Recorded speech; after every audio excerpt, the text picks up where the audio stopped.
Voice of चौकीदार सेवा समिति के तत्वाधान में एक्से पैलेस खुर्रम नगर हॉल में महासम्मेलन हुआ, जिसमें प्रमुख अध्यक्ष अनूप त्रिपाठी अन्नू के नेतृत्व में हमारे अतिथि मौजूद रहे। दैविक आपदा प्रबंधन समिति सभापति विधान परिषद सदस्य डॉक्टर लालजी प्रसाद निर्मल जी, विश्व हिंदू रक्षा परिषद अंतर्राष्ट्रीय अध्यक्ष गोपाल राय, मुख्य अतिथि उत्तराखंड महापरिषद संयोजक मोहन सिंह विष्ट, श्री कृष्ण जन्मभूमि मुक्ति दल के राष्ट्रीय अध्यक्ष राजेश मणि त्रिपाठी जी मौजूद रहे।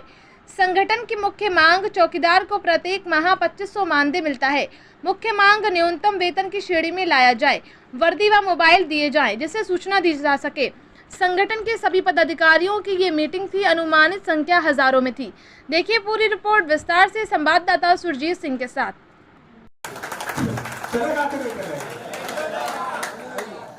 यकीन मानिए, आप जीत जाओ, फिर आप हमारा काम देखिएगा कि मैं काम कैसे करता हूं। मुझे कोई भी पार्टी से नेता नहीं बनना है।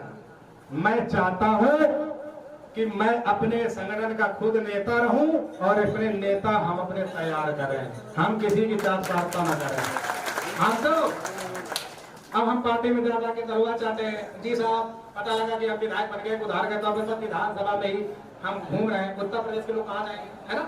तो हम जब अपने खुद के राजा रहेंगे तो हमारी पूरी मंत्रिमंडल जब काम करेगी तो तहलका मचा देंगे पूरे भारत में, है ना?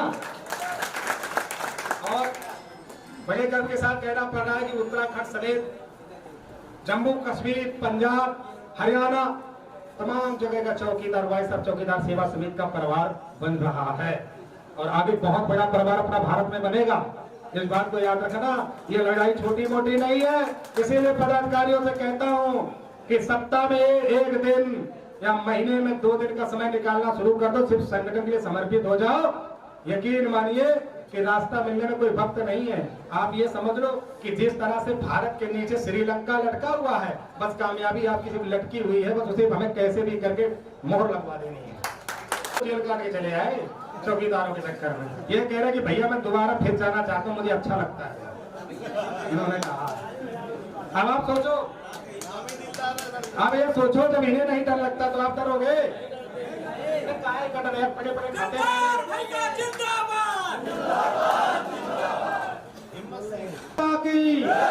भारत माता की वंदे वंदे। हमें कभी सरकार से दिक्कत नहीं है, सिर्फ सरकार की नीतियों से दिक्कत है ना? मानते हो? कितने लोग मानते हो कि सरकार से दिक्कत नहीं, सरकार की नीतियों से दिक्कत? अगर थोड़ी सी नीतियां सुधार ले हमारे महाराज जी ना, आप यकीन मानिए कि हमारा चौकीदार महाराज जी को सच में बता रहा हूं, क्या बताऊं मैं, वो सम्मान देगा कि जो सरकार ने सोचा भी नहीं होगा।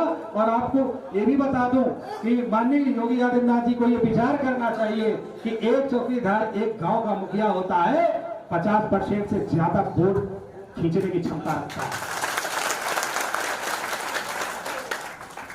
अब की बार जो हित की बात करेगा वो प्रदेश में, हमने फिर कह दिया, बाबा अगर हमारी सुनेंगे तो बाबा जी का वो सम्मान होगा जो बाबा जी ने कभी सोचा भी नहीं होगा। और कहीं ना कहीं पूरे कोई बात नहीं, आपको 2500 मिलते, आप सोच लो समाज सेवा कर रहे, समझ रहे हो ना? हम समाज सेवा कर रहे, लेकिन ग्राम सभा में मैं देखता हूं कि अक्सर कई लोगों की एक समस्या बहुत ज्यादा है कि जब हम कोई सूचना देते हैं तो हमारे अधिकारी हमारा नाम खोल देते हैं। कौन कौन परेशान रहता है इस चीज से? हाथ उठाओ। नाम खोल देते हैं ना। अब आपको हमको चीजें बता दें।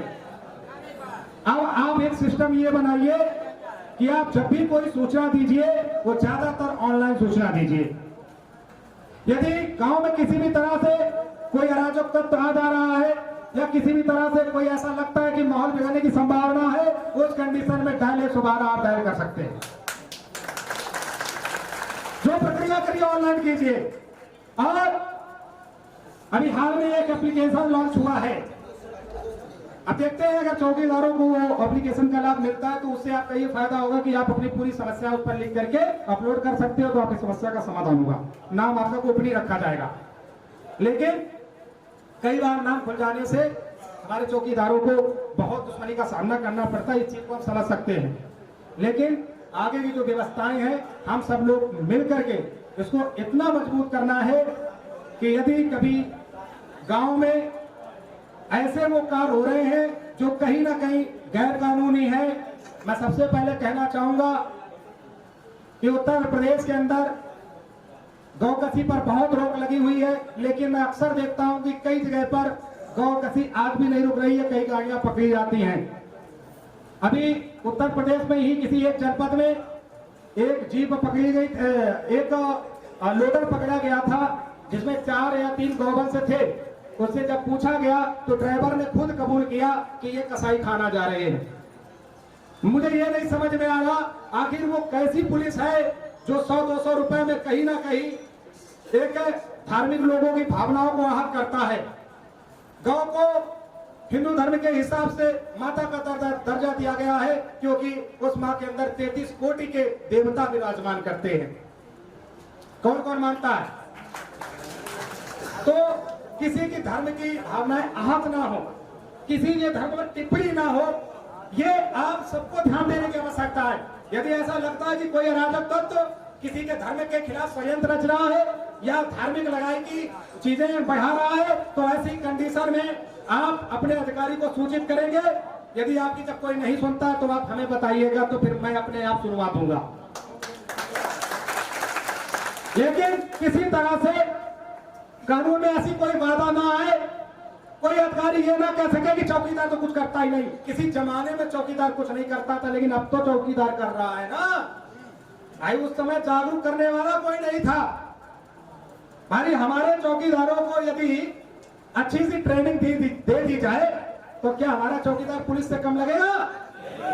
नहीं लगेगा ना। और सबसे मुख्य बात,